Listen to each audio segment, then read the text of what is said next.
नमस्कार साथियों, स्वागत है आपका आपके अपने न्यूज़ चैनल पर। इस समय हम मौजूद हैं बरवाड़ा के नहर कोठी स्कूल में और आज यहाँ पर 75वां स्वतंत्रता दिवस जो है मनाया जा रहा है। आज यहाँ पर बरवाड़ा के एसडीएम राजेंद्र कुमार जी ध्वजा फहराएंगे और इस कार्यक्रम में बहुत सारे स्कूलों के आसपास के स्कूलों के बच्चे भी पार्टिसिपेट करेंगे। उन सभी की प्रस्तुति भी आपको दिखाएंगे। चलिए हमारे साथ। जोरदार तालियों के साथ हार्दिक स्वागत श्री रोहतास सियार जी किया है और निवेदन माननीय ध्वजारोहण के लिए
बसती रहनी चाहिए।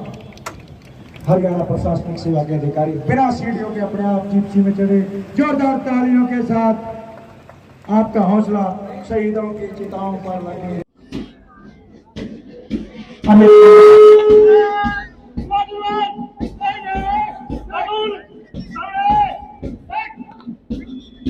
कुमार PSI, उपेंद्र जी ASI, सेवा सुरक्षा संघ के जवानों तुम्हारे ऊपर हमने गर्व है, तुमने अपनी कुर्बानी दी है। अभी हमें आजादी मिली है माननीय महोदय। ये गैलेक्सी स्कूल पहली बार MCC आपके सब डिवीजन का पहला स्कूल है। सीमा मान के नेतृत्व में पहला स्कूल जहाँ MCC है। और माननीय महोदय ये है जो बेटी रीतू जो 5 साल से प्रेस में भाग ले रही है राष्ट्रीय कन्या माध्यमिक विद्यालय सीता का नारवाल के नेतृत्व में। और माननीय महोदय ये आपके सब डिवीजन का नर्सिंग कॉलेज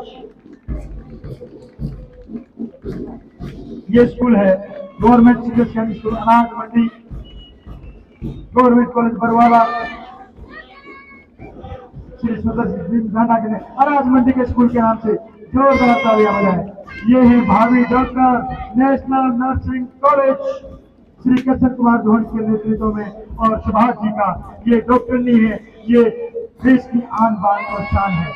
और ये नहर कोठी का स्कूल श्री मनोज गुप्ता जी के नेतृत्व में। डॉक्टर नहीं स्पीड से न बेटा जोर लगा के क्या बात है, जोरदार तालियां। और माननीय महोदय ये है गवर्नमेंट सीनियर सेकेंडरी स्कूल नहर कोठी और अनाज मंडी का दस्ता गवर्नमेंट कॉलेज संदीप कुमार अनाज मंडी का नेतृत्व अतुल कुमार के नेतृत्व में। भारत माता की क्या बात है। ये सल्यूट किया है राष्ट्रीय इंग्लिश माध्यमिक विद्यालय अनाज मंडी के बच्चों ने। और माननीय महोदय जो मनमोहक बैंड आप देख रहे हैं CM हरियाणा स्कूल श्री अनिल कुमार रापड़िया के नेतृत्व में शाहिद बेनीवाल मधुर आवाज से सम्मान कर रहा है। क्या बात है।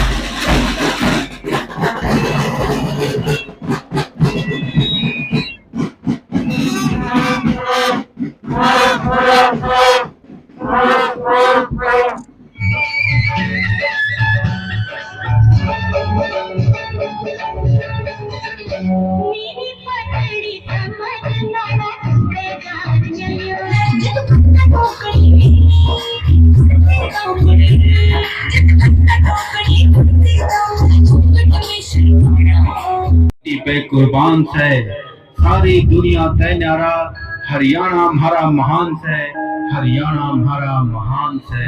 निशान तरंगे तो सब निशान तरंगे भीम तेरो सब जिंद जान को जारी दुनिया दे हर एक झंडे पे सदा एक तिरंगा भारी। 45 आश्रितों को अनुकंपा के आधार पर नौकरी दी गई है। प्यारे देशवासियों, स्वतंत्रता दिवस का यह पावन पर्व अपनी उपलब्धियों का जश्न मनाने के साथ साथ आत्मविश्लेषण करने का भी दिन है। यह दिन हमें यह सोचने का अवसर देता है कि 75 वर्ष के इस कालखंड में हमने क्या हासिल किया है। निसंदेह आज़ादी के बाद राष्ट्र ने उल्लेखनीय प्रगति की है। हरित क्रांति ने हमें न केवल खाद्यान्न में आत्मनिर्भर बनाया, बल्कि उस स्थिति में लाकर खड़ा कर दिया कि आज हम दूसरे देशों को भी निर्यात कर रहे हैं। आज़ादी के समय जिस देश में सुई तक नहीं बनती थी, वह आज अपने उन्नत प्रौद्योगिकी के बल पर मिसाइलें बना रहा है। इससे भी आगे बढ़कर चंद्रयान और मंगलयान जैसे मिशन चला रहा है। आज देश में रेल और सड़क यातायात का एक मजबूत नेटवर्क मौजूद है। आज कई क्षेत्रों में पूरा विश्व हमारा लोहा मानता है। सुशासन से सेवा के संकल्प के साथ जन सेवा का दायित्व संभालने वाली वर्तमान सरकार ने प्रधानमंत्री श्री नरेंद्र मोदी जी के सबका साथ सबका विकास और हरियाणवी एक के मूल मंत्र पर चलते हुए सबकी तरक्की और उत्थान के काम किए। महामना पंडित दीनदयाल उपाध्याय मानते थे कि तरक्की का लाभ समाज में आखिरी पायदान पर खड़े व्यक्ति तक पहुंचना चाहिए। यही अंत्योदय है। उनके इसी दर्शन के अनुरूप वर्तमान सरकार ने ई गवर्नेंस के जरिए व्यवस्था परिवर्तन कर सरकारी सेवाओं और योजनाओं का लाभ पंक्ति में खड़े अंतिम व्यक्ति तक पहुंचाने की जो मुहिम शुरू की थी, वह परिवार पहचान पत्र तक पहुंच चुकी है। इसके तहत सभी परिवारों के परिवार पहचान पत्र बनाए जा रहे हैं। इस एकमात्र दस्तावेज से सभी योजनाओं और सेवाओं का लाभ अब पात्र व्यक्ति को घर बैठे ही मिलने लगेगा। परिवार पहचान पत्र के पोर्टल पर सभी सेवाओं व योजनाओं को साथ जोड़ा जा रहा है। इस वर्ष अधिकांश सरकारी सेवाएं इस पोर्टल के जरिए ऑनलाइन मिलने शुरू हो जाएंगी। इस पर जन्म मृत्यु का डेटा भी ऑटो अपडेट होगा। युवाओं की शिक्षा, कौशल व बेरोजगारी का डेटा भी इसी पोर्टल पर डाला गया है। पीले राशन कार्ड बनाने का काम भी परिवार पहचान पत्र के माध्यम से किया जा रहा है। शुरुआत में जिला सिरसा क्षेत्र में यह योजना पायलट आधार पर शुरू की गई है। यदि कोई व्यक्ति वृद्धावस्था पेंशन के लिए निर्धारित आयु पूरी कर लेता है, तो उसे अपनी पेंशन बनवाने के लिए सरकारी दफ्तरों के चक्कर नहीं काटने पड़ेंगे। परिवार पहचान पत्र के माध्यम से उसकी पेंशन अपने आप शुरू हो जाएगी। सरकार ने सबसे गरीब लोगों के जीवन स्तर ऊंचा उठाने के लिए मुख्यमंत्री अंत्योदय परिवार उत्थान योजना की शुरुआत की है। इसके तहत सबसे गरीब परिवारों की पहचान करके उनकी वार्षिक आय कम से कम 1.80 लाख रुपए की जा रही है। अब तक 30,000 परिवारों को रोजगार के लिए ऋण व अन्य सहायता दी है। गरीब परिवारों को मुख्यमंत्री परिवार समृद्धि योजना के तहत 6,000 रुपये वार्षिक सहायता दी जा रही है।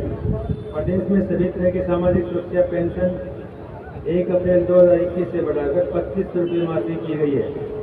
आयुष्मान भारत योजना के तहत 27 लाख गरीब परिवारों को 5 लाख रुपए तक का वार्षिक मुफ्त इलाज करवाने की सुविधा दी जाएगी। वर्तमान सरकार ने प्रदेश के हर क्षेत्र का समान विकास किया है। इस दिशा में पूरे प्रदेश में बड़ी बड़ी परियोजनाएं स्थापित की हैं। प्रदेश में 17 नए राष्ट्रीय राजमार्ग घोषित किए गए हैं। इनमें से 6 का कार्य पूरा हो चुका है। इन सभी राजमार्गों के बन जाने के बाद प्रदेश के हर जिले से कम 1 राष्ट्रीय राजमार्ग गुजरेगा। सामान की ढुलाई के लिए अलग से बनाई जा रही रेलवे की 2 बड़ी लाइनें भी हरियाणा प्रदेश से गुजरेंगी। वेस्टर्न डेडिकेटेड फ्रेंच कॉरिडोर का 170 किलोमीटर और ईस्टर्न डेडिकेटेड फ्रेंच कॉरिडोर का 72 किलोमीटर स्ट्रेच हरियाणा में पड़ेगा। KMT और कोरली गाजियाबाद पलवल एक्सप्रेस पर यातायात शुरू होने से दिल्ली के यातायात का दबाव कम हुआ है और हरियाणा की कनेक्टिविटी भी बेहतर हुई है। सरगोदा के निकट लगभग 33 एकड़ भूमि पर अत्याधुनिक औद्योगिक वाणिज्यिक टाउनशिप तथा सोना में 1400 एकड़ में IMT विकसित किया जा रहा है। लगभग 30,000 करोड़ रुपए की लागत से सराय कालेगांव पानीपत के बीच रीजनल रैपिड ट्रांजिट सिस्टम की परियोजना शुरू की गई है। पलवल से सोनीपत वाया सोना मानेसर सरगोदा कुंडली तक 6,000 करोड़ रुपए की लागत से बनने वाले हरियाणा ऑर्बिटल रेल कॉरिडोर का कार्य शुरू हो चुका है।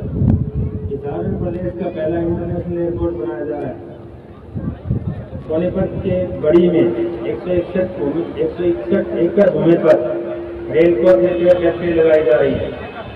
बारसा के एम्स परिसर में राष्ट्रीय कैंसर संस्थान स्थापित किया गया। जिला रेवाड़ी में भी एम्स के निर्माण की प्रक्रिया चल रही है। अम्बाला छावनी के सिविल अस्पताल में नर्सरी कैंसर केयर सेंटर की स्थापना की गई है। प्रदेश में समान विकास की दृष्टि से सरकार का लक्ष्य हर जिले में मेडिकल कॉलेज में 200 बेड का हॉस्पिटल खोलना है। क्लस्टर अप्रोच के तहत सभी क्षेत्रों में पर्याप्त संख्या में स्कूल और 20 किलोमीटर के दायरे में एक कॉलेज खोला गया है। हर क्षेत्र की आर्थिक स्थिति को मजबूत करने के लिए ब्लॉक स्तर पर लघु व मध्यम उद्योगों के क्लस्टर स्थापित किए जा रहे हैं। हर ब्लॉक में एक उत्पाद को बढ़ावा दिया जा रहा है। सरकार ने अपनी भावी पीढ़ी को कौशल व संस्कार युक्त रोजगार पर शिक्षा प्रदान करने के लिए नई राष्ट्रीय शिक्षा नीति 2020 लागू की है। इसे 2025 तक ही पूर्ण रूप से लागू कर दिया जाएगा। प्रदेश में स्कूल से लेकर विश्वविद्यालय तक की शिक्षा को कौशल के साथ जोड़ा गया है। का पट्टा बंद करने के लिए हरियाणा कौशल रोजगार निगम बनाया गया है। युवाओं को नौकरी के लिए बार बार आवेदन करने व फीस भरने से छुटकारा दिलाने के लिए एकल पंजीकरण की सुविधा शुरू की है। बार बार प्रतियोगी परीक्षा से निजात दिलाने के लिए कॉमन पात्रता परीक्षा का प्रावधान किया गया है। प्रधानमंत्री श्री नरेंद्र मोदी जी ने हाल ही में अग्निपथ योजना शुरू की है। इसका सबसे अधिक लाभ हरियाणा के युवाओं को ही मिलेगा, क्योंकि सेना में हमारे युवा ज़्यादा भर्ती होते हैं। हरियाणा में उन्हें पुलिस भर्ती में प्राथमिकता देने के अलावा विभिन्न क्षेत्रों में उनके लिए नौकरियां के अवसर खोले जा रहे हैं। खेलों में हमारे खिलाड़ियों ने ओलंपिक्स व अन्य अंतर्राष्ट्रीय प्रतियोगिताओं में पदक जीतकर देश और प्रदेश का नाम रोशन किया है। प्रदेश में गत जून माह में खेलो इंडिया यूथ गेम्स 2021 का सफल आयोजन किया गया। हमारे खिलाड़ियों ने इन खेलों में 137 पदक जीतकर देश भर में प्रथम स्थान प्राप्त किया। हाल ही में बर्मिंघम में हुए कॉमनवेल्थ गेम्स में भारत को मिले 61 पदकों में से 20 पदक हमारे खिलाड़ियों ने जीते। इनमें 17 पदक व्यक्तिगत स्पर्धा के और 3 टीम स्पर्धा के शामिल हैं। हरियाणा देश का पहला राज्य है जो पदक विजेता खिलाड़ियों को सर्वाधिक नगद पुरस्कार देता है। वर्तमान सरकार ने खिलाड़ियों को 335 करोड़ रुपए से अधिक के नगद पुरस्कार दिए। उत्कृष्ट खिलाड़ियों के लिए सुरक्षित रोजगार सुनिश्चित करने के लिए खेल विभाग में 550 नए पद सृजित किए गए। इसमें खिलाड़ियों को सरकार महिलाओं को सुरक्षित परिवेश मुहैया करवाने के साथ साथ उन्हें आर्थिक व सामाजिक रूप से भी सशक्त करने के लिए प्रतिबद्ध है। इस दिशा में पंचायती राज संस्थाओं में महिलाओं को 50% प्रतिनिधित्व दिया गया है। महिला सुरक्षा को सुदृढ़ करने के लिए पुलिस में उनकी संख्या 15% की जा रही है।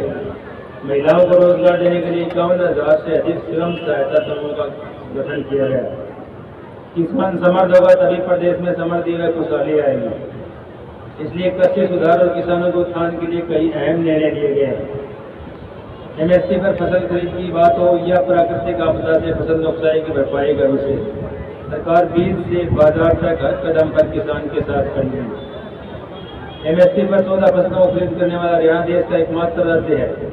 सरकार ने प्राकृतिक आपदा से खराब फसलों के लिए मुआवजा राशि 12,000 रुपये से बढ़ाकर 15,000 रुपये प्रति एकड़ की है। आज फसल विविधीकरण करने की मांग है। बागवानी इस दिशा में क्रांतिकारी कदम हो सकता है। हरियाणा देश का पहला राज्य है जिसने बागवानी फसलों को मौसम की मार से बचाने के लिए मुख्यमंत्री बागवानी बीमा योजना शुरू की है। प्रदेश में पशुपालन को प्रोत्साहित करने के लिए किसान क्रेडिट कार्ड की तर्ज पर पशुधन किसान क्रेडिट कार्ड योजना शुरू की गई है। व्यवस्था को आगे बढ़ाने में उद्योगों का बड़ा योगदान है। रोजगार सृजन में भी इनकी अहम भूमिका होती है। इसलिए सरकार ने हरियाणा उद्यम एवं रोजगार नीति 2020 लागू की है। इस नीति का लक्ष्य 5 लाख नई नौकरियों का सृजन करना है। 1 लाख करोड़ रुपए से अधिक का निवेश जुटाना और निर्यात को दोगुना करना है। उद्योगों की कॉस्ट ऑफ डूइंग बिजनेस को कम करने हेतु औद्योगिक ब्लॉकों के लिए विशेष लीजिंग पॉलिसी बनाई गई है। प्रदेश से ब्लॉक स्तर पर लघु मध्यम उद्योग स्थापित किए जा रहे हैं।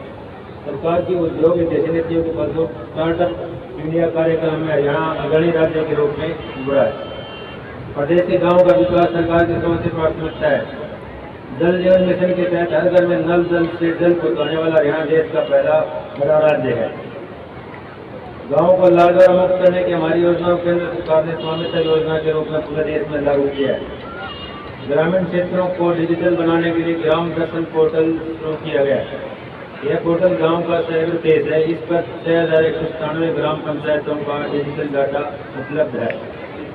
साथियों, 75वां स्वतंत्रता दिवस बरुआला नहर कोठी स्कूल में धूमधाम से मनाया गया है और इस कार्यक्रम में आपने जिस प्रकार देखा, एसडीएम राजेंद्र कुमार जी ने ध्वजारोहण किया। उसके बाद पुलिस द्वारा जो परेड और बच्चों द्वारा, स्कूली बच्चों द्वारा परेड की गई, जिसका निरीक्षण स्वयं एसडीएम साहब ने किया है। और हमारी वीडियो कैसी लगी, लगातार हमारे साथ जुड़े रहिए। मिलते हैं अगले अपडेट के साथ। नमस्कार।